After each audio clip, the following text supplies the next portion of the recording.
स्कंद पुराण में लिखा है, एकादशी कला यत्र परतो द्वादशी न चेत् तत्र क्रतु शतं पुण्यम त्रयोदश्यान्तु पारणम। अर्थात भले ही एक क्षण के लिए द्वादशी के दिन एकादशी उपलब्ध हो तो भी व्यक्ति को द्वादशी पर व्रत का पालन कर त्रयोदशी पर व्रत पारण करना चाहिए। इस प्रकार के व्रत का पालन 100 यज्ञों के बराबर पुण्य देने वाला है।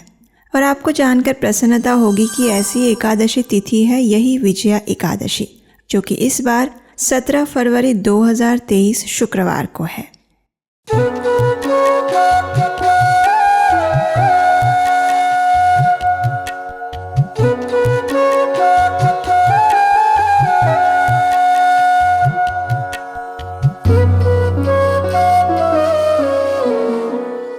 हरे कृष्ण।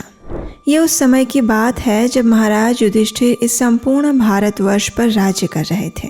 एक दिन उनके परम मित्र और परम भगवान श्री कृष्ण के साथ उनके कुछ विशेष विषयों पर चर्चा हो रही थी। ऐसे में युधिष्ठिर महाराज ने भगवान श्री कृष्ण से पूछा, हे वासुदेव, फाल्गुन मास के कृष्ण पक्ष में कौन सी एकादशी आती है और उसका महात्म्य क्या है? कृपा करके मुझे बताइए। इस प्रश्न के उत्तर में भगवान श्री कृष्ण कहते हैं, हे राजन, फाल्गुन मास के कृष्ण पक्ष में आने वाली एकादशी का नाम है विजया एकादशी। और इसके विषय में एक समय नारद मुनि ने भी स्वयं ब्रह्मा जी से जिज्ञासा प्रकट की थी। इसके उत्तर में ब्रह्मा जी ने नारद मुनि को एक विशेष पौराणिक प्रसंग कह सुनाया था। अब मैं आपको वही प्रसंग कहने जा रहा हूँ, ध्यानपूर्वक सुनिए। ब्रह्मा जी ने कहा था, हे नारद, फाल्गुन मास के कृष्ण पक्ष में आने वाली ये विजया एकादशी अपने नाम के अनुसार ही विजय प्रदान करने वाली है और इसकी कथा का श्रवण सभी पापों का नाश करता है। अनेक वर्षों पूर्व जब भगवान रामचंद्र अपने पिता की आज्ञा अनुसार वनवास गए थे, तब पंचवटी में दुष्ट रावण ने उनकी पत्नी माता सीता का अपहरण कर लिया था। उस समय भगवान राम अपनी भार्या को ढूंढते हुए अपने भाई लक्ष्मण के साथ अनेक वनों में भटक रहे थे। ऐसे में उनकी भेंट हुई जटायु से और फिर उन्होंने कबंध राक्षस का वध किया और सुग्रीव से मित्रता की। तत्पश्चात उन्होंने वानर सेना एकत्रित करके सीता माता की खोज करने के लिए उनके सेवक हनुमान को भेजा। जब हनुमान सीता माता की खोज के समाचार लेकर वापस आ गए तो फिर भगवान रामचंद्र ने समुद्र के उस पार स्थित लंका पर विजय प्राप्त करने हेतु समुद्र की ओर प्रस्थान किया था। लेकिन सबसे बड़ी समस्या ये थी कि इतने बड़े समुद्र को पार कैसे किया जाए, और वो भी इतनी बड़ी सेना के साथ। तो बस उसी समय लक्ष्मण ने अपने भाई रामचंद्र को सुझाव देते हुए कहा, हे भ्राताश्री, आप ही आदिदेव और पुराण पुरुषोत्तम हैं। आपसे कुछ भी अज्ञात नहीं है।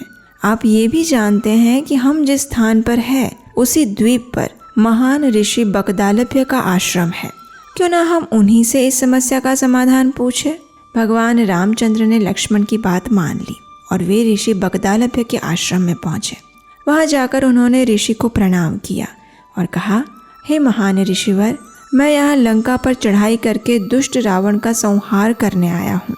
कृपया आप मेरा मार्गदर्शन करें कि किस प्रकार हम इस विशाल अम्बुधि को पार कर सकते हैं। ऋषि बकदालभ्य समझ गए थे कि यही परम पुरुषोत्तम भगवान है और फिर उन्होंने कहा, हे प्रभु श्री राम, आप तो सर्वज्ञ हैं, फिर भी आपकी इच्छा पूर्ति हेतु मैं आपको सभी व्रतों में श्रेष्ठ व्रत के विषय में बताऊंगा, जिसका पालन करने से आप निश्चित ही रावण पर विजय प्राप्त कर पाएंगे और इस प्रकार अनंत काल तक आपकी महिमा का गुणगान किया जाएगा।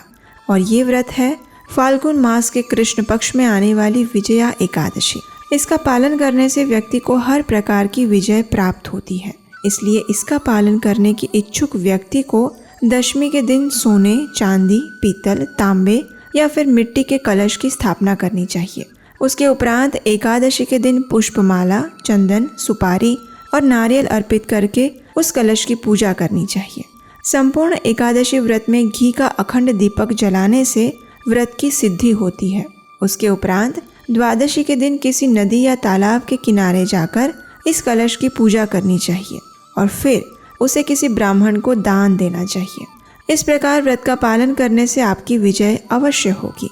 ब्रह्मा जी ने कथा का समापन करते हुए नारद मुनि से कहा, इस प्रकार भगवान श्री रामचंद्र ने ऋषि के निर्देश अनुसार विजया एकादशी का पालन किया और रावण पर विजय प्राप्त की। इस संपूर्ण कथा को युधिष्ठिर महाराज को सुनाने के बाद भगवान श्री कृष्ण कहते हैं, हे राजन, जो व्यक्ति विजया एकादशी की इस कथा का श्रवण या पठन भी करता है उसे अश्वमेघ यज्ञ करने का फल प्राप्त होता है।